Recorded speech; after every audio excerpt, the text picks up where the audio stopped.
So whether you decide to engage in dry January or not, you should always try to be mindful of your alcohol consumption. Yeah, Kelly Kitley is here to discuss how a dry January can impact your sleep, your nutrition, your overall health, your weight. I mean, there's so many good things about it. The weight is the big one for especially me. for us ladies. But the problem is we were talking in the break, I've never done it because it doesn't sound fun.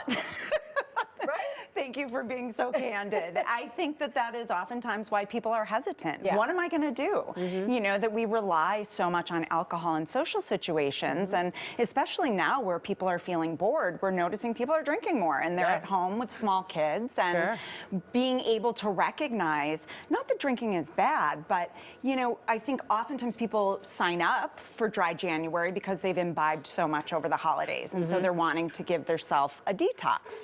And so what I tell my clients is, try it out. Just observe. How much are you drinking? What are you drinking? How do you feel before you drink? How do you feel after? And you're really just doing an assessment of how alcohol plays a role in your life. And it plays a big role. I mean, some people claim that they sleep better when they stop drinking. They lose weight, is what we were talking about. I mean, it's just, there are benefits to cutting back or getting rid of it.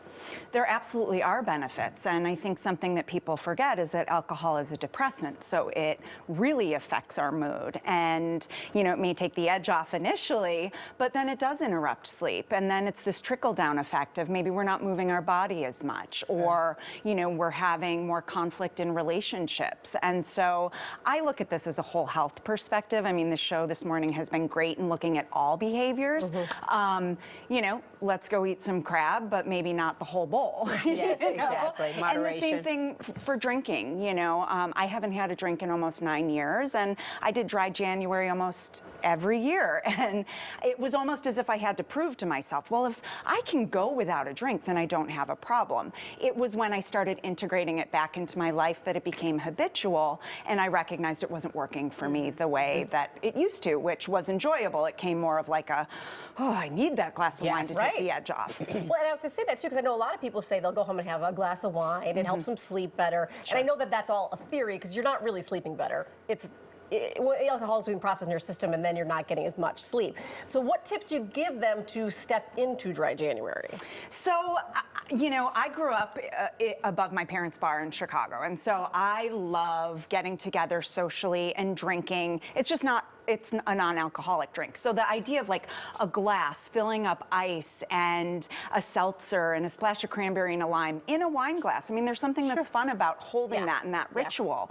But being able to track, what are you doing all day long that is filling you up, so that you're not feeling at the end of the day so deprived and feeling like, oh, I just need a drink to take the edge off. Can you walk? Can you meditate? Can you connect with another mom or female? I know everybody's kind of up in arms with school stuff and returning to school and the new variant. What are we doing to take care of ourselves from a self-care perspective? And then saying, you know what, if I get to day 5 or day 6 and I've already started drinking in dry January, don't beat yourself up. Be gentle on yourself. Get back on the wagon. Say, all right, I decided to drink today. That's okay. Can I do better tomorrow? I almost see this like as a self-assessment tool to see if you can do it and whether or not you may actually have an addiction, because most people that are alcohol dependent don't want to admit it or don't recognize it, and this is a way of doing maybe a self-assessment. Absolutely, and thank you so much for saying that, because there is a risk in it, right? If people are habitually drinking every day, and it's a different kind of limit for each and every one of us. If you just quit drinking cold turkey, that is a medical risk. You know, if you're dependent on alcohol, you could have seizures. People need a medical detox. But if you're kind of in this gray area of like, have I been drinking too much? It is self-assessment. And I'm a huge proponent of writing things down and reflection and just having more information and giving yourself a self-assessment, or talk to a professional if you have some real concerns. Well, because I know for some people too, I think it's the end of the day habit. Like we start the day with coffee, you end it with wine.